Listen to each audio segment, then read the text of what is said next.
Good morning, everybody. Saints of God, good to be with you again today. We're going to continue in our study of the book of Numbers. And we left off at chapter 11. Can you believe it? Another murmuring, complaining, whining from the children of Israel. And we have two men that were not of that nature. Eldad and Medad, we talked about them last week. They were prophesying, Joshua misunderstands them, Moses affirms them. And we ended with saying the gifts of the Spirit, you're not to quench the Spirit, you're not to despise prophetic utterances. And we have the end of chapter 11. Now we're going to get into chapter 12. And believe it or not, another murmuring, this time from the familiar relationships of Aaron, Moses' brother, the high priest, and his sister Miriam, who the Bible calls a prophetess. And what's the issue? Well, first of all, let me just say this. Criticalness, a lot of times, always lifts up oneself while pushing the other person down. The issue here is Moses' wife. It says he had married a Cushite woman. Remember, Moses was in the wilderness working for Jethro, shepherding his sheep. He's given a wife, one of the daughters of Jethro, and there was no way he was going to have an Israelite for his wife. So he marries this woman, and now, after several years, Miriam and Aaron complain about it because he marries a Cushite woman. Cush is one of the ancient names for Africa. A lot of scholars believe this woman was from Ethiopia. So they say, well, has the Lord only spoken through Moses? Hasn't he spoken through us as well? And look at verse 2, and the Lord heard it. Sometimes when you are slandered, accused, maybe even attacked, it's best to let the Lord defend you. And that's what the Lord does with Moses here. He's going to vindicate him. When we try to defend ourselves, sometimes that's necessary. Like Paul in 2 Corinthians 11 came under a lot of attack about his ministry, and he defended himself. You've got to be led by the Spirit here. Sometimes it's best to leave it in the hands of the Lord and let him deal with it. So this is what Moses does over his marriage, this slandering and murmuring from his sister and brother. And now look what happens. If this had not been done at all, the whole act of not doing anything probably would have strengthened the hands of future malcontents. So the Lord intervenes here, and in verse 9, it says, the anger of the Lord burned against them, Miriam and Aaron, and a cloud withdrew over the tent, and behold, Miriam was leprous, as white as snow. There's consequences sometimes, chastisement, punishment, discipline for these kinds of acts. And this was undermining leadership, which Aaron was, part of, and probably Miriam as well. But it was, the example was to other people that you're not going to get away with this.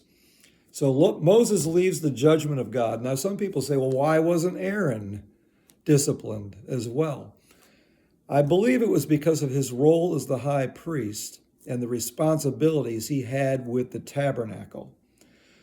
Miriam is told, after Moses is asked by Aaron, pray for her, that the Lord would heal her. And the Lord says, let her go outside the camp for 7 days. In other words, this isn't going to be easily glossed over. Let her suffer a little bit for her disobedience. And so that's what happens here. She's shut up outside the camp for 7 days, it says in verse 15. So they overcome this sedition. And then in chapter 13, the Lord says, send out for yourself men so that they may spy out the land of Canaan. Remember, they're in the wilderness and they're eventually going to the promised land, which I'm going to give the sons of Israel, a man from each tribe. So we got 12 men, 12 tribes. Some people think, well, Moses sending them out, that was a lack of faith. No, it wasn't. It was obedience to the word of the Lord. Send them out. On another occasion, somebody sends out spies, and it was their own doing, not the Lord's.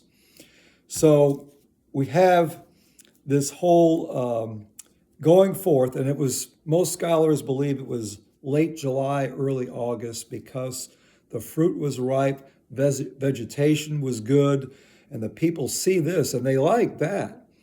But they also encounter from a distance, they see what is called the Nephilim, giants in the land, and they're intimidated by that. And when they get back to Moses, Caleb and Joshua, who were of a different spirit, are saying, we can surely go up and take the land. And the 10 spies don't have that kind of mindset. They say, we're like grasshoppers in their sight. They will stomp on us, we'll be defeated. Now, here's the thing for us in the church age. It's the word of the Lord that we make decisions by, not our feelings. These guys were led by fear and not the word of the Lord. And Caleb's trying to quiet them, and they're trying to invoke a positive attitude here, and it doesn't work. So in verse 33, it says, there also we saw the Nephilim, sons of Anak, and we became like grasshoppers in our own sight. And so we were in their own sight. When the Lord gives you a mandate to go forth by faith and to do something, you need to just not entertain thoughts, doubts, fears. The enemy comes in, and if we start hearing those voices, or look at him, you can't do that. Who are you to think you can do that? That's never been done before. Those are some of the things we hear and we listen to, and sometimes we shrink back and we don't do what God has called us to do. And that's what happened here. What were the consequences here? Wandering in the wilderness for 38 more years. Can you believe that? They're just going around and around and around in circles and not getting anywhere. The only people who were led into the promised land besides Joshua and Caleb were the children of these Israelites, because they were not, of maturity to have formed those kinds of opinions. And so again, Moses and Aaron, the people now really get beyond murmuring and they start rebelling. If only we had died in the land of Egypt, chapter 14 and verse 2, or that we died in this wilderness. And they said to one another, let us appoint a leader and return to Egypt. This is rebellion. Moses and Aaron fall on their faces. They're humbled. They're meek. And again, Joshua and Caleb are trying to talk these guys out of it. It's a good land. We can go in. The Lord will give it to us. Didn't he say, go in and possess the land? Now, why are we shrinking back? Because we listen to the voices of the enemy. So that doesn't go over well with the people. They pick up stones and they're ready to stone the leaders, including probably Joshua and Caleb. And then the Lord says, how long will you how long will this people spurn me? How long will they not believe in me despite all the signs I performed in their midst? I'll smite them with pestilence, dispossess them. I'll make you into a nation greater and mightier than they. Do you think this was actually what God wanted to do, or was he testing Moses to see how Moses was going to respond? Yeah, go ahead and take care of them. I've had it up to here with them. Let's get on with another people group more susceptible to obedience. I think there was a lot of testing in this, and Moses, true to form, comes out with his intercessory ability and says, Lord, the nations around us are watching. If you destroy this people, they're going to say God led them out of Egypt only to destroy them in the wilderness. His reputation would have been tarnished. And so he says, I'm not going to do it. The Lord is slow to anger, abundant in loving kindness, forgiving iniquity and transgression. However, even as Moses is saying, pardon the iniquity of this people, the Lord says, I've pardoned them, but there's going to be repercussions.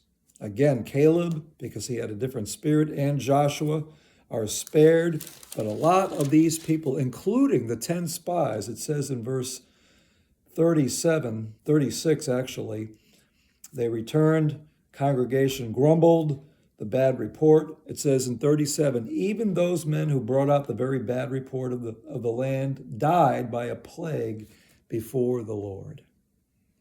Rebellion is not rewarded. And thank God for Moses' intercession, for the positive, faith-filled responses of Joshua and Caleb, but there is retribution. Pestilence is the result. A lot of people die by disease, and Israel is doomed to wandering in the wilderness. Chapter 14, verse 33, your sons will be shepherds for 40 years in the wilderness. They'll suffer for your unfaithfulness until your corpses lie in the wilderness. What a lesson to be learned. And that's exactly what happens. The people all of a sudden wake up, if you will. They say, all right, we'll go up into the land and we'll take on the Amalekites and the Canaanites. And Moses is saying, don't do it. The Lord is not with you. They don't listen again. They go up. In verse 44, heedlessly to the ridge of the hill country, neither the ark of the covenant of the Lord nor Moses left the camp. That should have been a sign. The Amalekites and the Canaanites who lived in that hill country came down and struck them and beat them down as far as Hormah. To me, this is self-confidence, self-reliance. I don't need you, Lord. I can take care of this one. I've got this. I'm good. What did Jesus say? Without me, you can do nothing. And so they're beaten, humbled, knocked down, and, do they learn something? Probably not. In chapter 15, it talks about certain laws, and basically, these guys, the sins that they were doing were with a high hand, pride and rebellion. The sinner has to bear the punishment, the defiance for his own sins. And again, the Lord is teaching them, move out on my word and not on your feelings.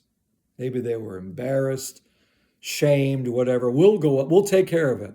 And that was not what God wanted them to do.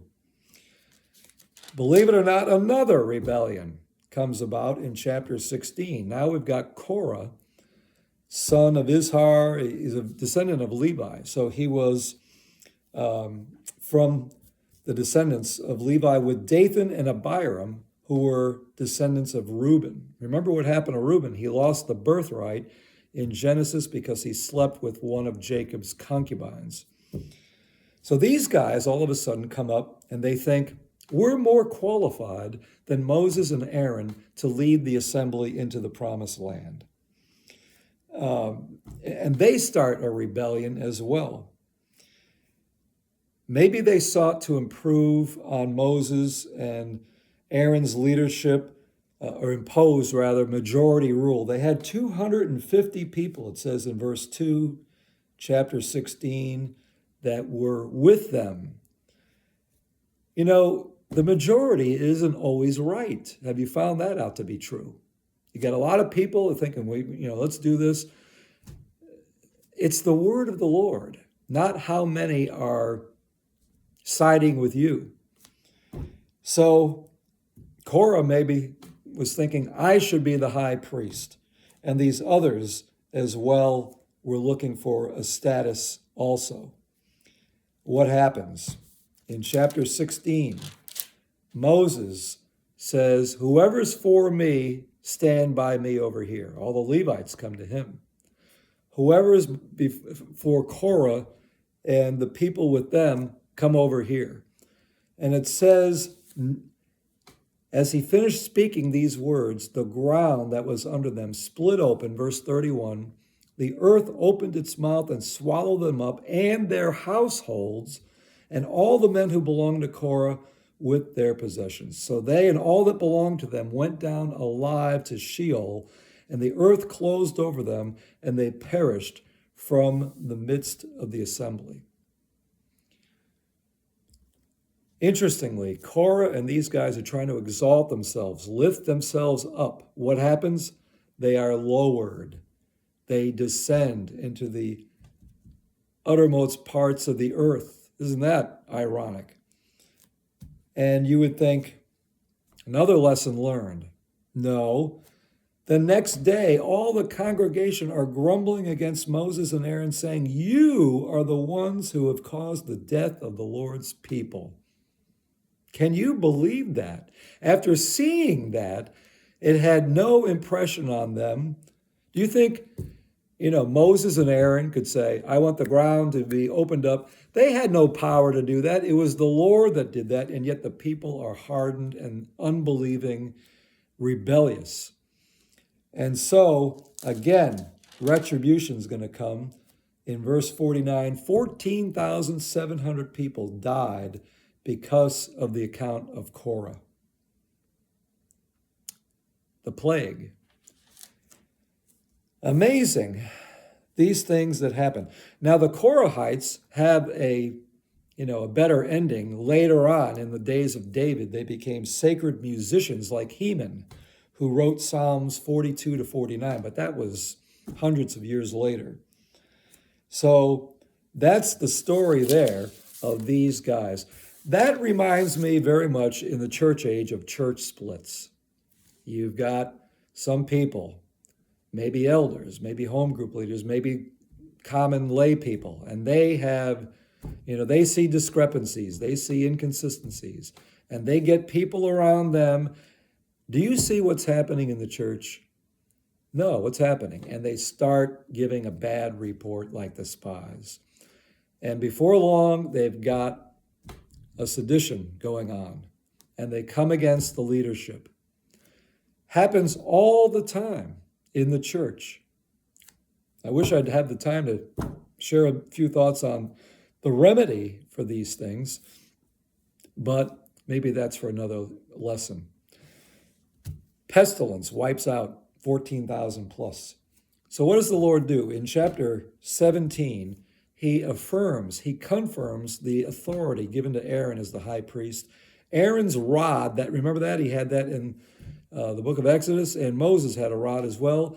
The rod buds, almonds, and blossoms, things like that, which had to be supernatural. Aaron, the very man who found his own authority being challenged by different people, he also was the one who challenged Moses' authority. And then later, his own authority is challenged as well. You reap what you sow. Some people say, what goes around comes around. So then in chapter 18, the Levites,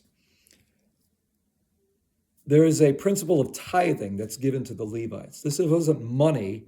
This was oil, wine, commodities, fruit, food. And some people today in the church age, I heard this years ago, a pastor thought that the pastors of the church age are like the modern day Levites. The tithe belongs to them. I don't agree with that. The tithe belongs to the Lord. When you give a tithe or offerings in a Sunday morning collection, the elders should look at offerings and disperse them as to where the needs are. The roof needs to be fixed. Salaries need to be paid for a working staff, maybe food, pantry, missionaries supported, whatever. The tithe does not belong to a pastor to do what he pleases with it. He's not a modern day Levite, contrary to the opinion of some. Lastly, chapter 20, and I'll end here. We have Miriam dying. Scholars believe she was about 130 years old, 5 months before Aaron's death. And then the last thing I'll bring out here, the water of Meribah. Remember back in Exodus, the people were lacking water, and God said to Moses, strike this rock with your rod, and water will come out and refresh the people. Moses, by this time, was fed up with the anger, the rebellion, the murmuring, the complaining, the whining of the people. And he takes his rod after God had said, speak to this rock, and the water will come out, and I will let the congregation and their beasts drink. Moses took the rod and he struck the rock after saying, "Listen now, you rebels, shall we bring forth water for you out of this rock?" Notice we. Moses strikes the rock twice with the rod. Water comes out. Everybody drinks. But the Lord says, "Because you have not believed me to treat me as holy in the sight of the sons of Israel, therefore you shall not bring this assembly into the land which I have given them." What was the rock all about? Remember the typology we've talked about a lot in the Old Testament. The rock was Christ. When it was struck the first time in the book of Exodus, it was a type of the crucifixion of Jesus. Now it's meant to be spoken to, and Moses strikes it not once, but twice. And that was an act of disobedience. And because of that, he is not going to be allowed into the promised land. There's judgment for disobedience. And even Moses is not above this. So I'm going to end here. We'll pick up next week. Or actually, I'm going to be away for 2 weeks. So I will not be back with you until the first weekend of March. We'll pick it up with the snakes and then the mysterious Balaam, which I think you'll like. So that is the lesson for today. Hope you enjoyed that, got some things out of it. Remember, 2 weeks, I'll be back on, I think it's March the 7th, something like that. Little vacation time. All right, God bless. See you next time.